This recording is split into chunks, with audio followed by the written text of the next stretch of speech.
you're probably one of the first to actually, in my opinion, properly address what China and Russia's real desire is there in Latin America.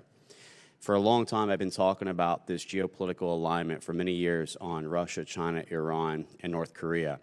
This Road and Belt initiative Chairman Xi has launched, which was really an effort to try and expand out the Eurasian borders, take Africa, take Oceania, take over the portage and railways, creating almost a maritime silk route that would cut off and choke Western Hemisphere supply chain, but also taking over and helping to try and increase tariffs and other things through the Panama Canal. And then the Russians actually creating almost a faux Iron Curtain, utilizing the Chavez in Venezuela, Petro in Colombia, as well as for utilizing the Darien Gap to print fentanyl by the mainland Chinese to utilize to poison Americans. It nearly seems as if it was an entrapment to try and go ahead and encircle America to choke off Western Hemisphere supply chain, because what we're really facing is the economic resource cyber warfare against China and his malign activities.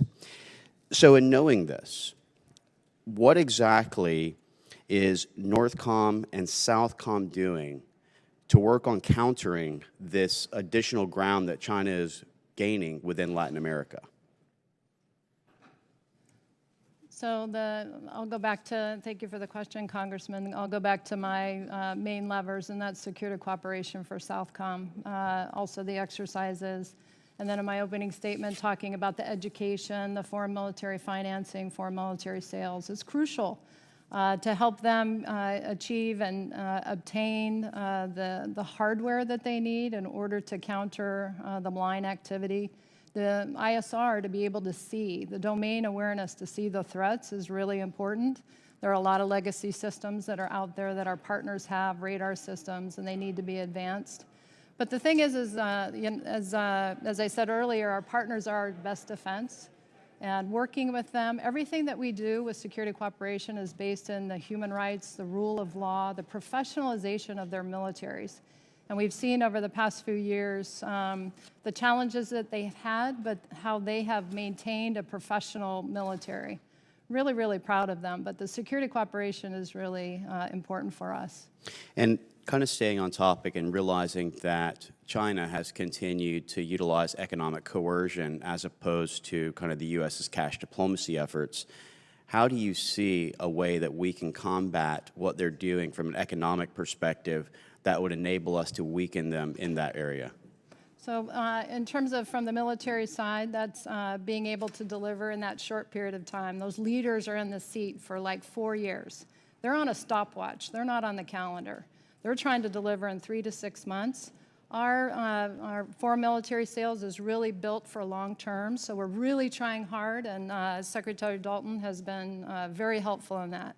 Speeding up those processes, working with the interagency within our own Department of Defense to speed those up, because our partners do see how quickly that we can get equipment to Ukraine.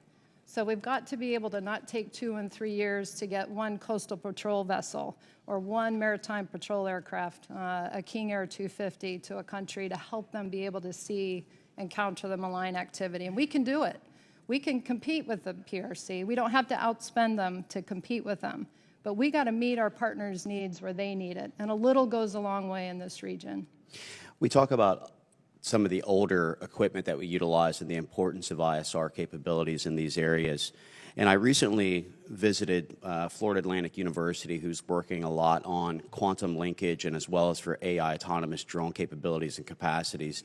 Do you feel that, and this is a concern obviously that Chairman Xi has as well, because he has said that he's outpacing us militarily and economically, but innovation is really the area that he needs to pick things up. Do you think getting those types of innovations into the field and into the hands of the military would actually help us in being able to combat some of these efforts? Absolutely. And so I advertise the Southcom region as an area. Bring your tools for innovation, laboratory tests, whatever you want to do. We'll put it to real-world use in a real-world mission.